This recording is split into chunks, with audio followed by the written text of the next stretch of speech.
Dakwah itu mudah, menyenangkan, pahala besar, mendatangkan pertolongan Allah. Assalamualaikum warahmatullahi wabarakatuh. Kemudian dakwah itu akan mendatangkan kecerdasan kepemimpinan. Belajar manajemen, pengaturan, bentuk jamaah, pengiriman jamaah, buat rute, bagaimana pemerataan jamaah. Ini berapa banyak ini kabupaten di Jawa Timur? Ada 30 berapa kabupaten? 34 kabupaten. Sekarang mana kabupaten yang tidak ada jamaahnya? Maka pikir untuk pengiriman jamaah, bentuk jamaah, mana jamaah yang sesuai untuk dikirim ke Kediri atau jamaah dikirim ke Malang. Sebentar lagi ini Desember liburan mahasiswa. Berarti anak-anak Brawijaya, IKIP Malang dan berapa banyak universitas di Malang akan libur. Nanti bulan Januari ada liburan mahasiswa. Maka dicari rombongan-rombongan yang munasib bergerak untuk di kampus-kampus, lingkungan kampus-kampus. Sehingga nanti liburan mahasiswa bisa bentuk jamaah mahasiswa keluar di jalan Allah. Ini dakwah. Maka itu akan menjadi sebab kecerdasan kepemimpinan. Siapa yang sesuai, siapa yang munasib. Ini bertemu dengan Pak Kiai ini, siapa yang munasib. Ini bertemu dengan orang khawas ini, bagaimana ini bertemu dengan preman-preman itu, sehingga preman perapatan, preman terminal, preman stasiun, akhirnya menjadi ahli dakwah.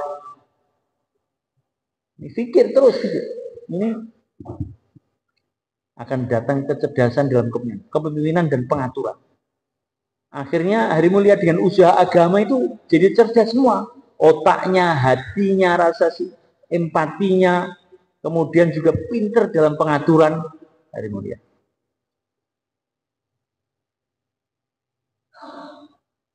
Dan ngatur tidak hanya ngatur saja, tapi juga doa, karena ada ibadah, zikir, sehingga bersandar kepada Allah SWT.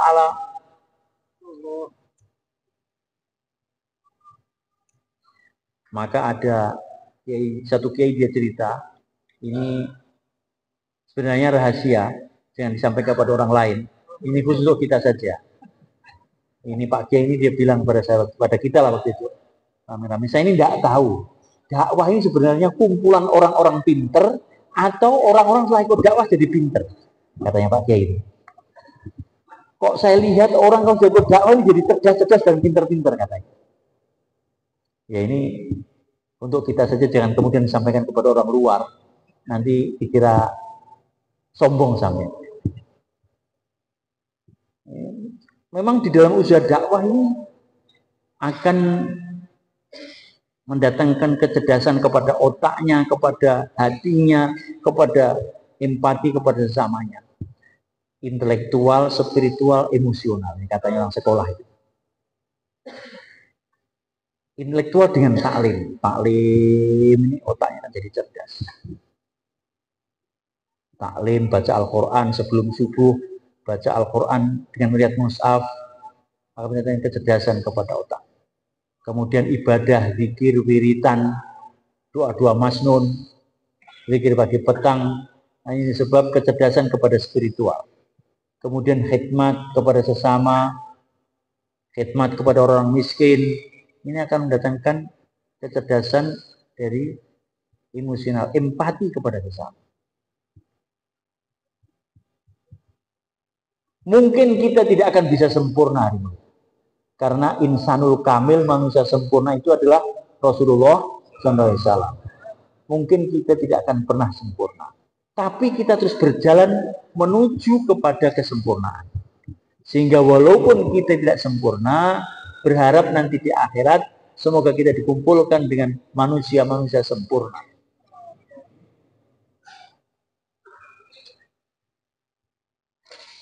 Bagaimana? Insya Allah mulia.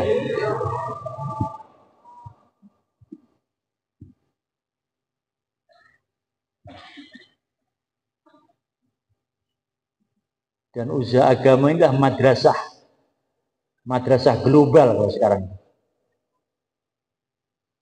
Karena Allah berfirman kepada Rasulullah SAW, wa ma arsalnaka illa kafatan linnas. Tidaklah aku utus engkau kecuali bagi seluruh manusia.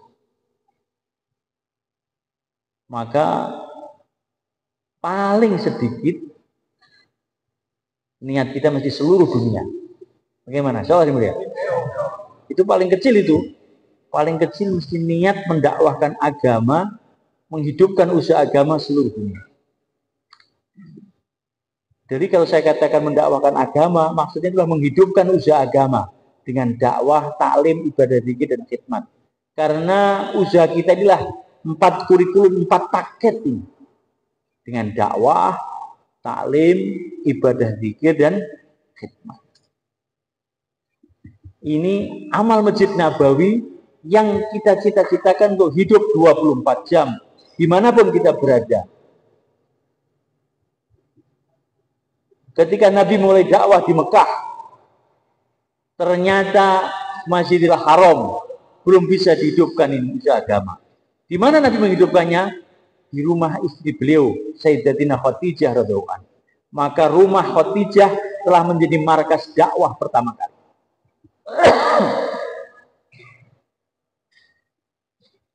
Usaha ini adalah amal masjid.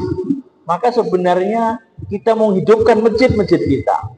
Tapi kalau masjid ternyata belum bisa dihidupkan, maka di mana bisa dihidupkan? Maka dihidupkan ya amal. Nabi belum bisa menghidupkan Masjidil Haram karena takmirnya Abu Jahal, Abu Lahab. Maka Nabi menghidupkan rumahnya Khadijah radhiyallahu anha.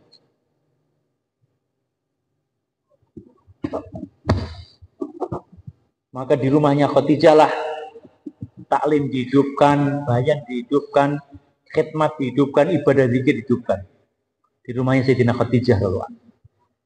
Ketika ayat wa anzir ashiratakal aqrabin diturunkan kepada Rasulullah, berilah peringatan kepada keluarga dekat.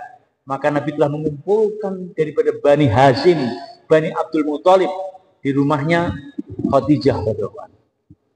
Untuk mengumpulkan mereka dan menyampaikan kepada mereka, keluarga terdekat Nabi, bahwa tidak ada yang hak disembah kecuali Allah dan aku Muhammad adalah utusannya Allah.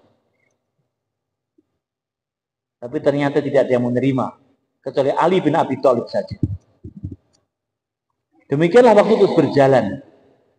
Lalu kemudian orang lain didatangkan oleh Allah. Abu Bakar telah datang, kemudian Zubair bin Awam telah datang, kemudian Utsman telah datang, Abdurrahman bin Auf telah datang, sehingga banyak orang-orang Quraisy telah berdatangan kepada Islam. Maka rumah Khadijah tidak munasib lagi. Dipindahkanlah itu markas dakwah di rumahnya Arqam bin Abil Arqam. Masjid tidak ada, belum bisa. Ada masjid tapi belum bisa dihidupkan. Maka rumah lagi yang dihidupkan. Maka rumahnya Arqam bin Abil Arqam telah menjadi markas dakwah berikutnya.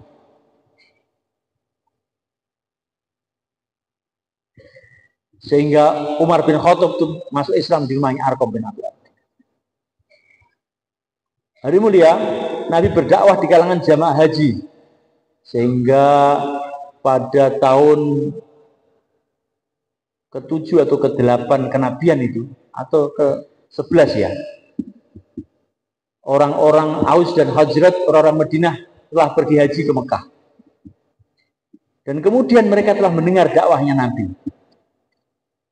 Ketika Nabi berdakwah kepada jemaah-jemaah haji yang ada di Mina, yang ada di Arafah, maka orang-orang Aus dan Khazraj ini mereka berbicara satu dengan yang lain. Ini kelihatannya apa yang disampaikan oleh orang ini seperti diceritakan oleh orang Yahudi yang ada di Madinah, bahwa akan datang Nabi akhir zaman yang akan mendakwahkan agama. Makanya orang Madinah ini ajib. Dia berkata, mari kita cepat-cepat menerima dakwah mereka, supaya kita tidak terlambat dengan kita tidak didahului oleh orang-orang lain. Maka akhirnya orang-orang Madinah telah menyatakan keislamannya dan terjadilah baiat Aqabah yang pertama.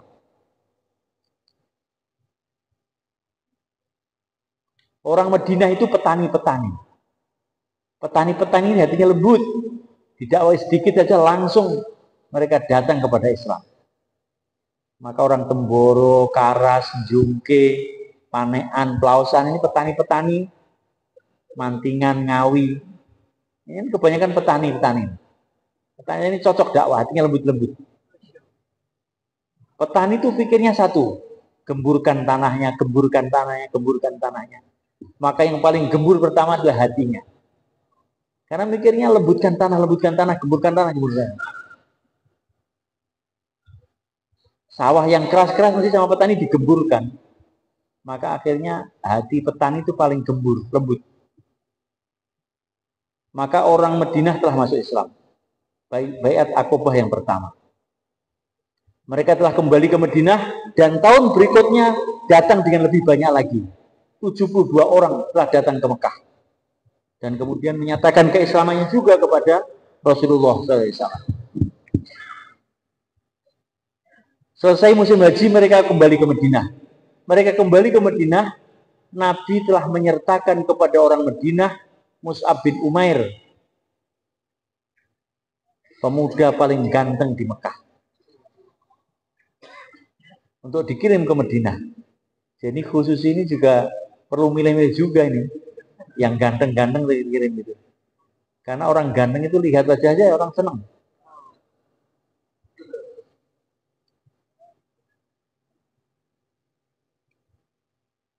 Alhamdulillah ganteng semua ini. Ada yang cantik? Orang cantik kok berjenggot bagaimana? Jadi Mus'ab bin Umair akhirnya dikirim ke Madinah bersama dengan 72 orang. 72 orang itu dibagi menjadi 12 jamaah. Dulu Bani Israel, demikian juga 12 suku. Maka orang Madinah yang baiat Aqobah yang kedua, ini selesai musim haji sama Nabi juga dibagi menjadi 12 jamaah. Kembali ke Madinah, disertakan kepadanya Mus'ab bin Umair. Mus'ab bin Umair sampai di Madinah belum ada masjid, musola, langgar, belum ada. Akhirnya Mus'ab bin Umair dakwah di kebun-kebun. Jadi akhirnya amal masjid dihidupkan di kebun-kebun Madinah. Hari mulia, ini usaha agama amal masjid ini memang fokus menghidupkan di masjid. Tapi kalau masjid belum bisa dihidupkan di rumah-rumah, bisa dihidupkan di kebun-kebun. Atau masjid sudah hidup, nanti di kebun dan di rumah juga dihidupkan juga. Sehingga akhirnya di mana-mana ada amal dakwah, ada usaha agama, ada pabrik-pabrik hidayah dihidupkan. Demikianlah yang terjadi kemudian di Madinah. Sehingga 1 tahun Mus'ab bin Umair bergerak di Madinah, seakan-akan setiap rumah yang ada di Madinah sudah ada Islamnya. Padahal markas masjid belum ada. Tapi karena ada gerak, al-harokah barokah. Gerak ini mendatangkan keberkahan. Maka di mahalah-mahalah itu satu saja, yang penting gerak. Bagaimana di mahalah-mahalah ini gerak. Jumpai orang. Nggak bisa di rumah, ketemu di sawah. Nggak bisa di sawah, ketemu di pasar. Di mana bergerak? Gerak itu tanda hidup. Kalau mahalah nggak ada yang gerak, maka ya kumpulkan baca Yasin. Jangan-jangan perlu ditahlilin. Mungkin sudah nggak hidup. Jadi gerak itu tanda hidup. Tanda hidup itu satu, gerak. Yang kedua, berkembang biak. Jadi tanda makhluk hidup itu bergerak. Kemudian yang kedua, berkembang biak.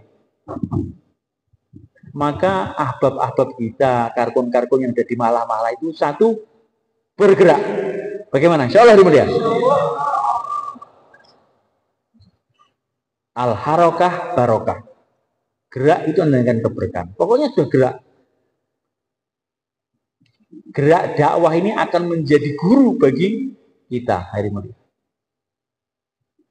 guru daripada usaha agama ini, ya usaha agama ini sendiri. Ini kan menjadi guru. Akhirnya kalau bergerak nanti akan diberi ilmu sama Allah SWT. Ilmu hikmah, ilmu kelembutan, ilmu khususi, banyak ilmu yang akan Allah berikan. Yang penting bergerak. Bagaimana? Insya Allah mulia. Apalagi mereka yang bergerak ini ada latar belakang keilmuan. Sebelumnya itu sudah ngaji. Maka bergeraknya akan lebih barokah lagi. Karena ilmu itu nur. Sehingga dia bergerak membawa nur.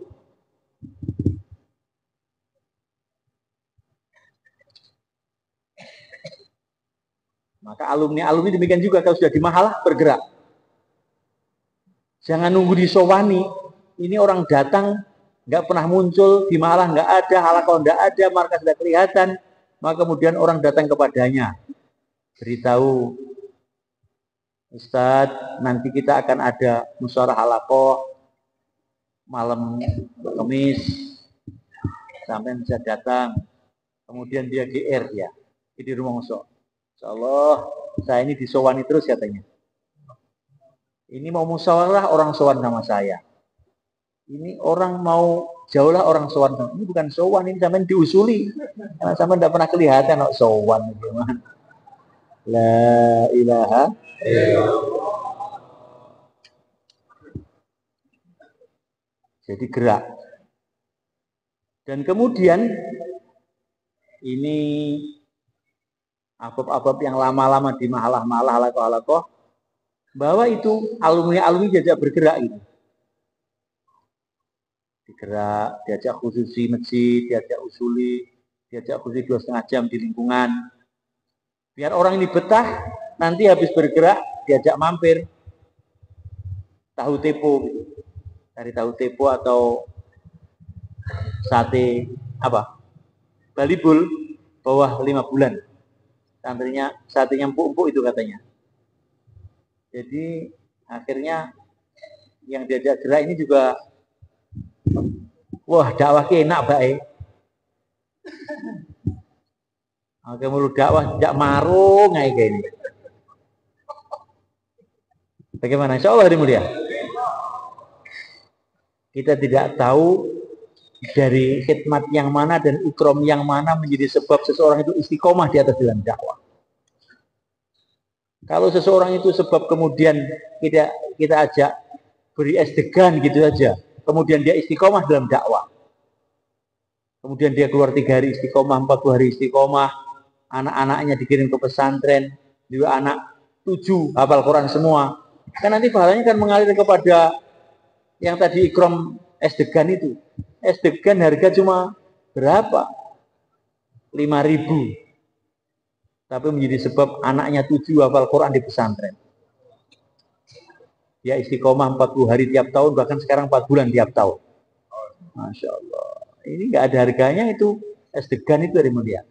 Bakso sak mangkok kayaknya regani dibandingkan kan yang hafal Quran itu. Nanti di akhirat terkejut-kejut dia. Ini kok bisa saya ini dapat pahala hafal Quran, saya haji beberapa kali. Ini 4 bulan tiap tahun, ini apa ini? Ini bukan buku catatan saya, ini salah ini.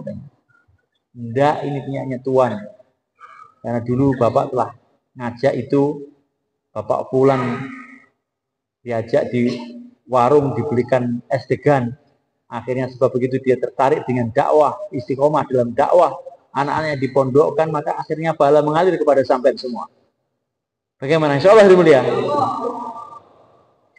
Orang muhajirin itu begitu terheran-heran dengan kedermawanannya orang-orang Madinah. Orang-orang Ansor telah datang kepada Nabi dan berkata, ya Rasulullah, kami mau membagi kebun-kebun kami menjadi 2. Sebagian untuk kami dan sebagian untuk orang muhajirin. Rasulullah mengatakan tidak, katanya Rasulullah. Tidak. Ya sudah kalau begitu orang-orang muhajirin bersama dengan kami kerja di kebun-kebun kami. Rasulullah juga mengatakan tidak. Rasulullah mengatakan ini orang muhajirin tidak biasa di kebun. Jadi biasa bertani seperti kamu. Kamu saja yang kerja, nanti hasilnya dibagi menjadi dua. Akhirnya orang Madinah sendiri yang kerja di kebun-kebun mereka, tapi hasilnya dibagi menjadi dua. Sebagian untuk orang Muhajirin, sebagian untuk orang Ansor. Dan orang-orang Madinah, orang Ansor pun dia mengambil bagian yang sedikit. 2 keranjang. 1 keranjang itu bawahnya dikasih daun-daun kurma. Kemudian dikasih kurma di atasnya. Sehingga 2 keranjang itu rata sama. Tapi sebenarnya isinya berbeda. Yang 1 kurma ditambah dengan daun-daun kurma, yang 1 full kurma. Yang full kurma untuk orang Muhajirin, yang kurma dengan daun kurma untuk orang Ansor. Dalam keadaan seperti itu hari mulia, orang-orang Ansor berkata, ketika Khaybar itu di luar kota Madinah, tempat orang-orang Yahudi yang dia merongrong Islam, kemudian dia diusir dari Madinah. Akhirnya pindah ke Palestina itu ya dulu, termasuk dari Khaybar itu awal-awalnya. Dia sudah diusir sama Nabi, kemudian pindah ke sekitar Palestina sana sekarang. Kebun-kebunnya dibagi kepada orang Madinah. Sehingga akhirnya orang-orang Muhajirin kemudian sebagian tidak lagi dapat hasil daripada orang-orang Ansor, karena orang Muhajirin dapat kebun-kebun, hasil kebun daripada Khaybar. Ketika orang Muhajirin sudah mendapat bagian daripada kebun Khaybar, orang-orang Ansor datang kepada Nabi dan berkata, "Ya Rasulullah, dulu engkau telah menjanjikan kepada kami, bila kami berkhidmat kepada orang-orang Muhajirin, engkau janjikan kami dengan surga. Sekarang bagaimana? Ini orang Muhajirin sekarang dapat dari Khaybar. Terus bagian surga kami bagaimana?" Maka Rasulullah katakan, "Tetap kamu akan dapatkan surga."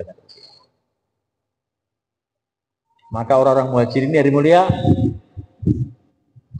suatu waktu dia berkata kepada Rasulullah, "Ya Rasulullah, pilihlah mana harta yang kau kehendaki yang ada pada diri kami. Karena sesungguhnya kami lebih mencintai harta-harta yang kau gunakan dalam perjuangan agama daripada harta yang kami tinggal di rumah-rumah kami." Ini orang Ansor hari mulia. Agama ini hanya hidup kepada orang-orang yang memiliki sifat kedermawanan. Maka semoga Allah memberi kepada kita semuanya.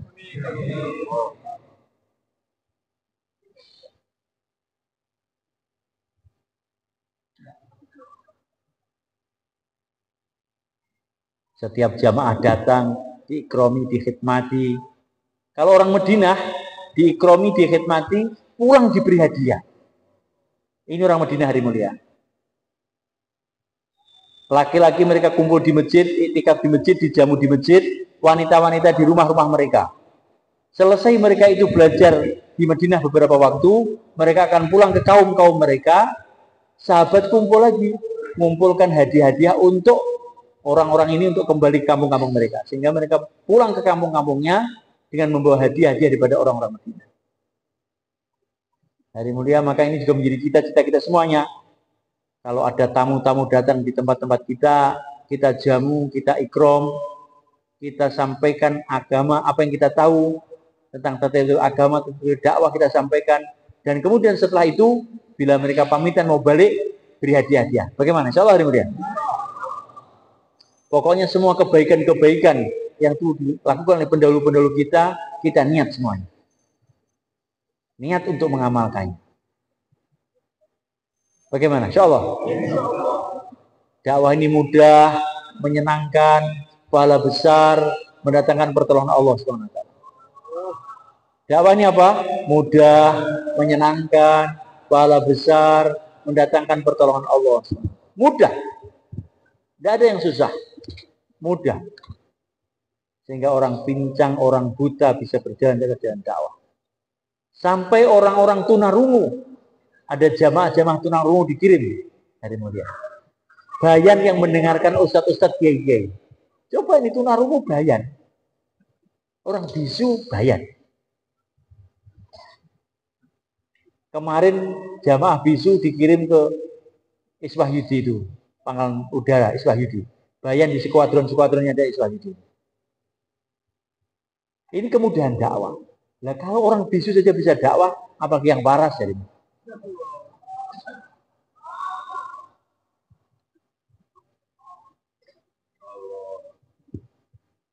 Kapan hari itu viral, satu jamaah bergerak jalan kaki 4 bulan.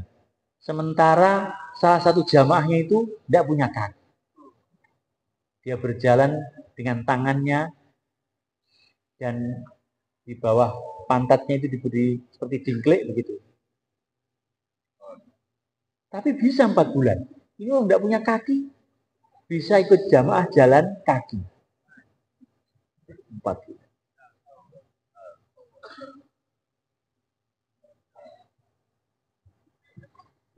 Amir bin Jamuh pincang kakinya. Dia keluar meninggalkan Madinah dan kemudian berkata, ya Allah jangan kembalikan aku kepada keluargaku. Kemudian di Uhud, dia pergi sana kemari sambil membawa pedangnya dan berkata, aku masuk surga dengan kaki yang pincang. Akhirnya dia syahid di jalan Allah SWT. Abdullah bin Maktum yang buta telah pergi mengikuti jamaah yang berangkat ke Qadisiyah. Ini orang buta ikut berjuang di jalan Allah. Terus bagaimana ini? Akhirnya dengan amir rombongan dia bagian membawa bendera Islam. Ya ini orang buta diberi panah, nanti panah orang lain, temannya sendiri yang repot. Diberi pedang nanti bacok konyol dewi. Akhirnya diberi bendera saja. Dia bawa bendera Islam dan kemudian bendera itu dikibar-kibarkan, berdiri dengan mengibar-kibarkan bendera. Dan kemudian Abdullah bin Maktum telah syahid di jalan Allah SWT. Biasanya ini Abdullah bin Maktum ini dia sering diputuskan menjadi Amir Madinah. Karena semua sahabat dia sehat, bisa melihat keluar di jalan Allah, maka Abdullah bin Maktum diputuskan menjadi Amir Madinah. Tapi suatu waktu Abdullah bin Maktum dia mengatakan, ini bagaimana semua orang dapat pahala fisabilillah, aku kok cuma tinggal di Madinah saja. Maka dia akhirnya iri dengan orang-orang yang keluar di jalan Allah. Akhirnya dia minta agar diizinkan berjuang di jalan Allah SWT. Dan akhirnya Abdullah bin Maktum telah berangkat pergi ke Qadisiyah zamannya Sayyidina Umar dan kemudian beliau telah syahid di sana. Orang buta ingin keluar di jalan Allah, orang pincang keluar di jalan Allah. Khansa, wanita telah menyertai anak-anaknya untuk mendorong anak-anaknya sehingga empat anaknya telah syahid di jalan Allah SWT. Dan Khansa beliau telah berbangga menjadi ibu bagi para syuhada. Wanita telah berjuang di jalan Allah. Orang buta telah berjuang di jalan Allah. Orang pincang telah berjuang di jalan Allah SWT. Bagaimana dengan kita yang waras dari ini? Insya Allah niat semua insya Allah.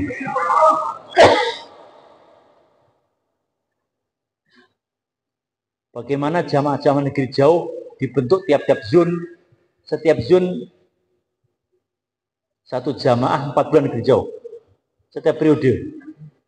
Setiap zon, setiap periode, satu jamaah negeri jauh.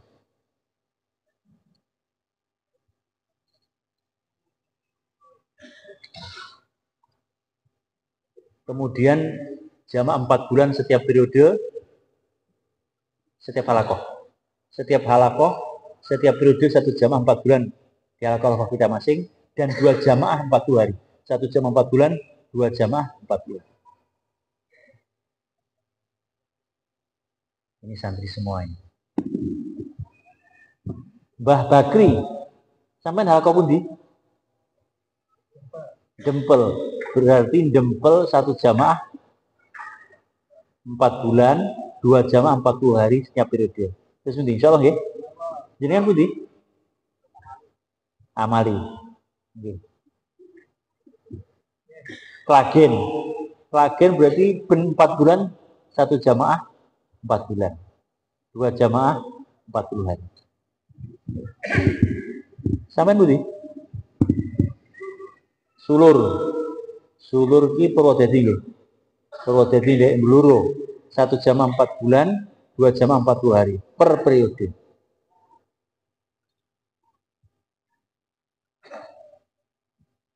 Mahalai pinten nang sulur. Nggih. 9.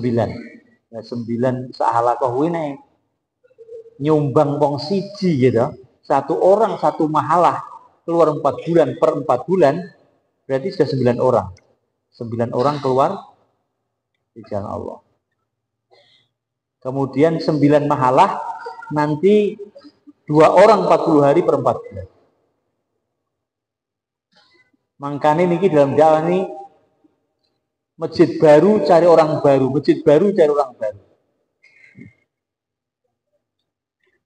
Supaya gak kentekan wong. Ini karkune 5.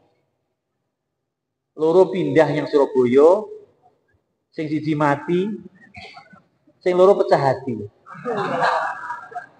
Akhirnya lingo kayak manuk kademen, manuk kudanan.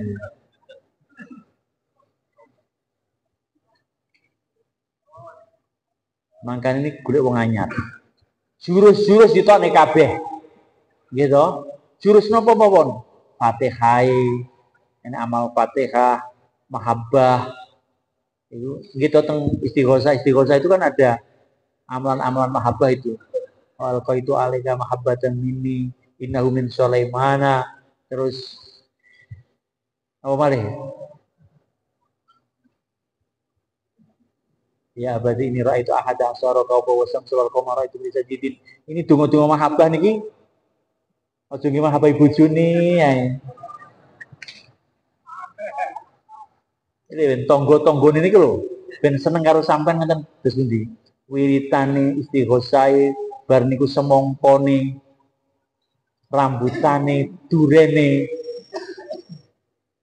Napa sing enten digunakne kangge golek taskilan. Bagaimana? Insyaallah hari mulia. Sehingga teman kita dalam perjuangan ini tambah banyak. Tambah banyak gitu. Dakwah itu mudah, menyenangkan, pahala besar, mendatangkan pertolongan Allah. Perkara yang mudah, yang penting-penting itu dimudahkan sama Allah. Beras dengan air penting mana? Air. Maka air lebih mudah mendapatkannya daripada beras. Beras nanam 3 bulan, 4 bulan baru panen. Air turun dari langit hujan.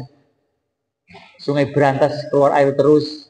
Belakang rumah duduk keluar airnya. Ngebor keluar airnya.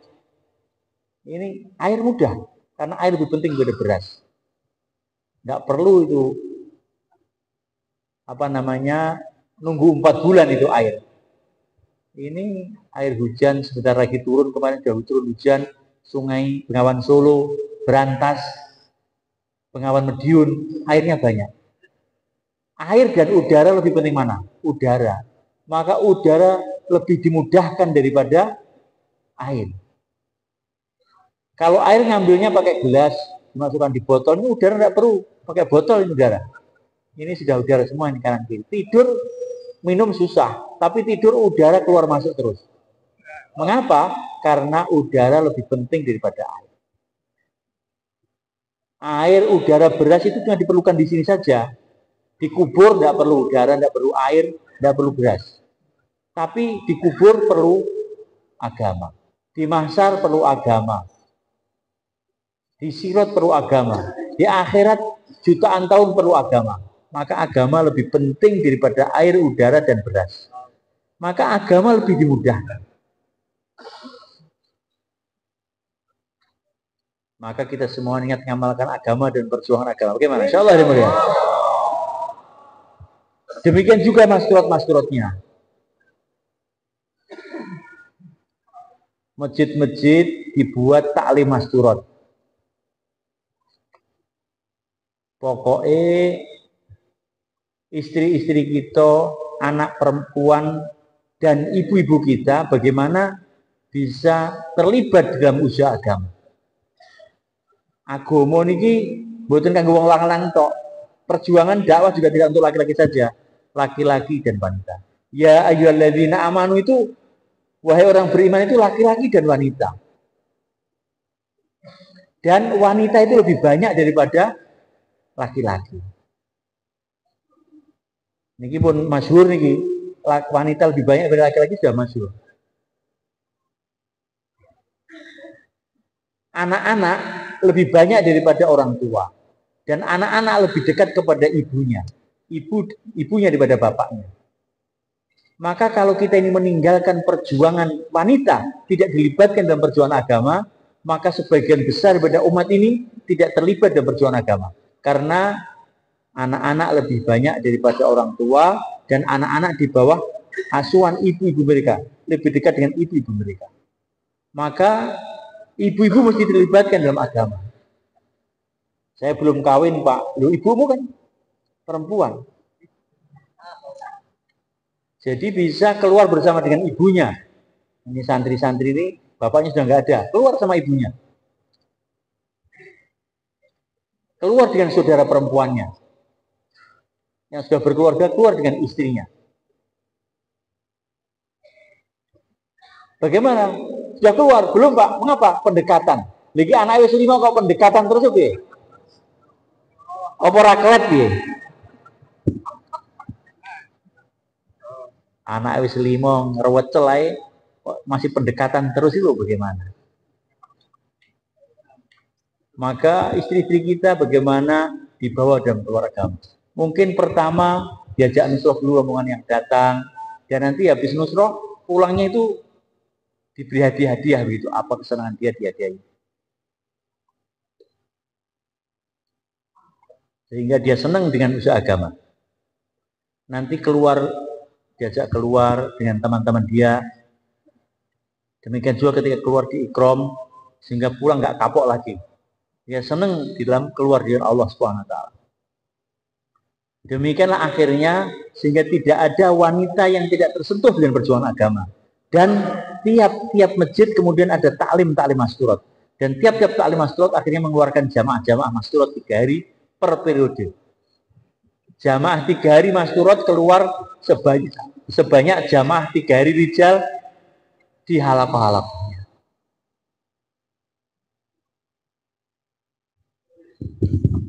Jenengan Pak Khalid Bendo pundi?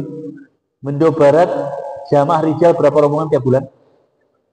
3 jamaah. Berarti setiap periode per 4 bulan 3 jamaah masturat. Sulur berapa jamaah rijal per 1 jamaah? Berarti per 4 bulan 1 jamaah masturat. Ngetas pinten sampean jamaah?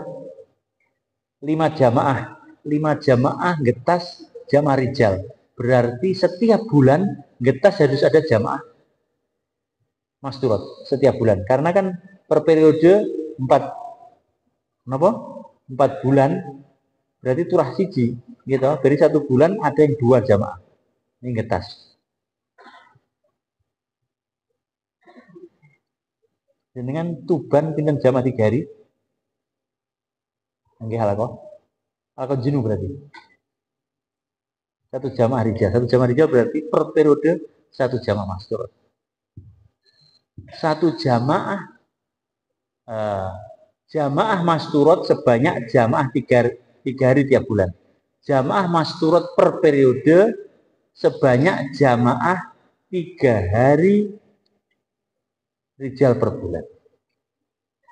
Jamaah masturat 3 hari per periode sebanyak jamaah rijal per bulan.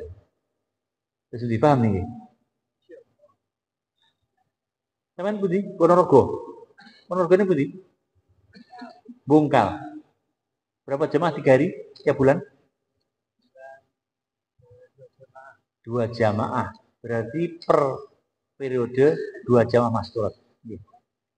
Kemudian jamaah masturat 10 hari. Berapa Pak Miftah? Masturat 10 hari per tahun.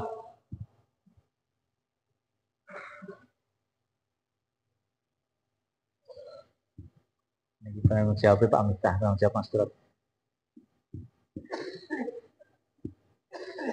Target itu perlu dibuat Bapak sekalian. Penting target itu dibuat. Tadi kita sholat maghrib. Sholat maghrib ada targetnya 3 rakaat. Usolli fardhu maghribi salah rakaat. Targetnya 3 rakaat dan dilaksanakan 3 rakaat. Isya usolli fardhu isya'i arba'ah 4. Targetnya disampaikan. Subuh 2 rakaat, zuhur 4 rakaat, asar 4 rakaat. Ini target. Ini target itu penting sehingga niat di depan dinyatakan dan kemudian dilakukan. Maka demikian juga ini target-target masyruat berapa jamaah per periode, per bulan, per tahun. Yang 3 hari per periode sebanyak jamaah 3 hari rijalnya. Nanti jamaah masyruat per tahun 10 hari sebanyak jamaah 3 hari per periode. Kemudian 40 hari per halakoh 1 jamaah sekurang-kurangnya per tahun 40 hari.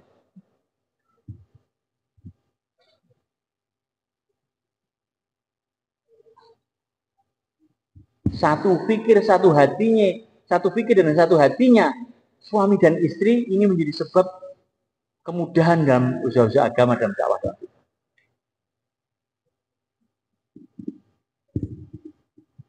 Mboten mawon wis aku gak dilarang metu gak dilarangnya alhamdulillah saya nih. Tapi yang lebih lagi memberi pemikiran dan dorongan dalam perjuangan agama. Bagaimana? Insya Allah hari mulia.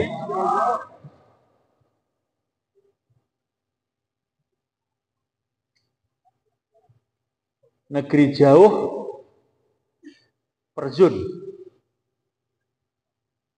1 jamaah per zon 1 tahun. Per periode. Nih.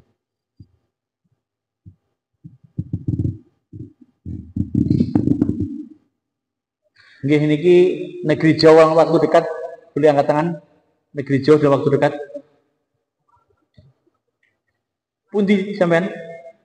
Blitar. Berdiri Pak. Blitar. Monggo Pak, sing niat negara jauh sebenarnya untuk berdiri dulu.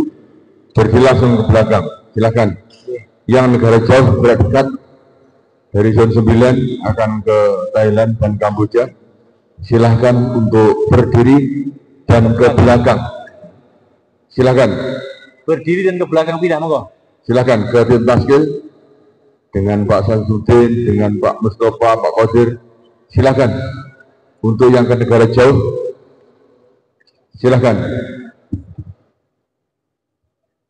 Mungkin selepas musyawarah bulanan ini juga, dan mungkin setelah musyawarah 2 bulan Jawa Timur, silahkan. Yang niat ke negara jauh, baik dari Ponorogo, Tulungagung, Trenggalek, Nganjuk, Pacitan, Ponorogo, Magetan, Ngawi, Blora, silahkan. Monggo. Ada kabar gembira juga dari Nizamuddin, itu yang ke Thailand diarahkan ke Italia. Silakan. Silakan Pak, silakan monggo. Niki jamaah sedang disiapkan untuk berangkat ke Italia. Italia itu Romawi, Rom, Vatikan itu Italia. Nah ini sekarang jamaah sedang kita siapkan untuk ke Italia. Alhamdulillah rombongannya sudah disiapkan. Insya Allah minggu-minggu depan jamaah diberangkatkan insya Allah. Yang lain Pak, monggo, yang lain silahkan. Kemudian ke India, Pakistan, Bangladesh. Silahkan ke India, Bangladesh 4 bulan. Silahkan. Yang niat ke India, Pakistan, Bangladesh. Silahkan Pak, silahkan. Dari halakoh-halakoh, mahala-mahala. Ini saudara-saudara kita sudah menunggu dari Temboro, silahkan. Bisa dimudahkan paspor sekarang insya Allah untuk laku 10 tahun. Silahkan Pak, silahkan. Masya Allah. Begitu juga kawan-kawan yang 1 tahun, yang berilmu tambah barokah untuk mencatatkan nama dan kewajiban Allah 1 tahun. Silahkan. Silakan Pak, para asatid, para alim ulama.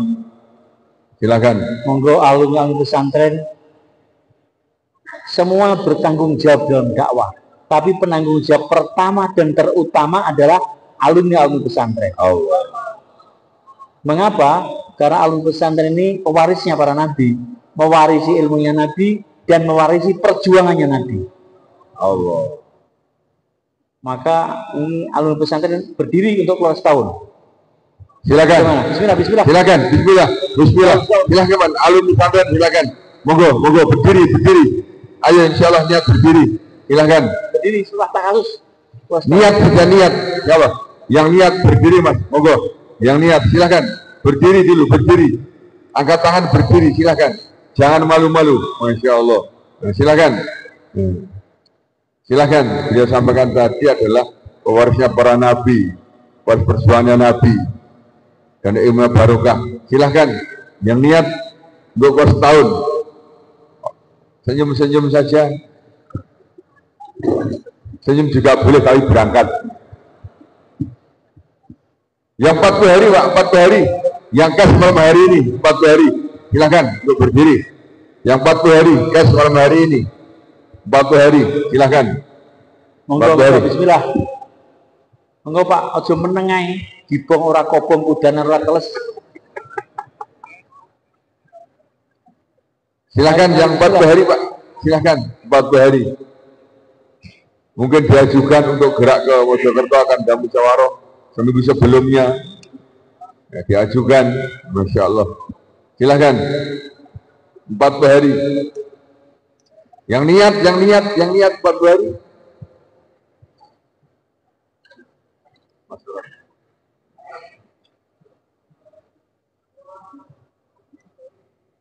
Monggo, bismillah, bismillah. 40 hari. Mas Trot. Rijal, monggo. Belakang. Silakan Mas Doro. Yang mau keluar Mas Doro dengan Pak Naman Pak Haji Musa. Silakan. Yang ke negara jauh, silakan. Kemarin sudah dikirim ke Thailand, negara jauh, sama Mas Doro. Ini kawan-kawan yang di luar negeri, penanti dari teman-teman Temboro, silakan. Kamboja, Vietnam, Filipina, juga penanti dari kita, silakan. Mari Bapak sekalian, aku menurut prasangka hambaku, anak indagoni abdibi, aku menurut prasangka hambaku. Kalau hamba itu dia berprasangka dakwah itu mudah, menyenangkan, wala besar, mendatangkan pertolongan Allah SWT, maka akan dimudahkan oleh Allah SWT. 40 hari mudah, 4 bulan mudah, setahun mudah, nggak ada yang susah. Karena zonnya, prasangkanya dakwah itu mudah.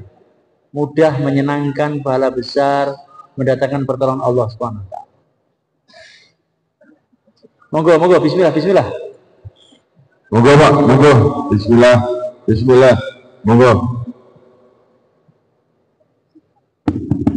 Silahkan untuk mendaftarkan diri keluar Mas Doro. Silakan. Dengan Pak Neman, Pak Haji Musa, silakan. Niki nek dakwah niki ora terus ketok tawadu, mau meneng, ngetok nek gagai, gitu. Ngetok nek lanang nih ngoten dakwah. Katanya Sayyidina uang itu ya Umar ngono lho. Gawagah.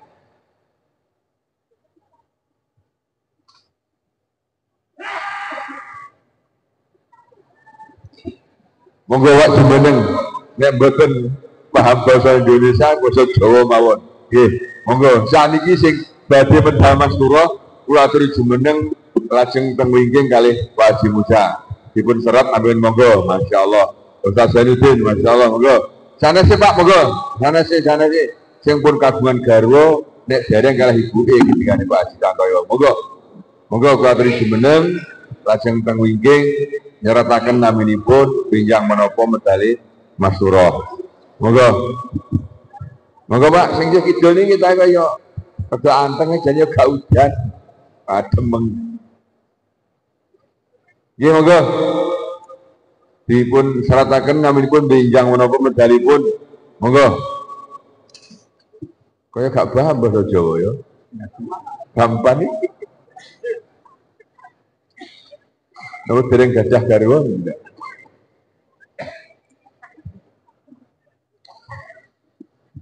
Insya Allah kita niat semua hari mulia.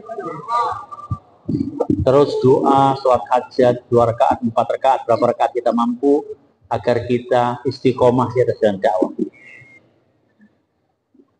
Doa untuk diri kita dan umat seluruh alam, agar semuanya makbul, diterima oleh Allah Subhanahu wa taala dalam agama. Rabbana taqabbal minna, ikut terus ndonga. Rabbana taqabbal minna innaka antas samiul alim wa tub alaina innaka antat tawwabur. Ya Allah, terimalah kami, terimalah keluarga kami, anak keturunan kami sampai hari kiamat ya Allah, dalam agama dan usaha agama. Terimalah kami sebagai dai-dai-Mu ya Allah. Terimalah kami sebagai hamba-hamba-Mu. Terimalah kami sebagai umat kekasih-Mu Muhammad SAW yang hakiki dan sejati ya Allah. Assalamualaikum warahmatullahi wabarakatuh. Waalaikumsalam. Sekarang programnya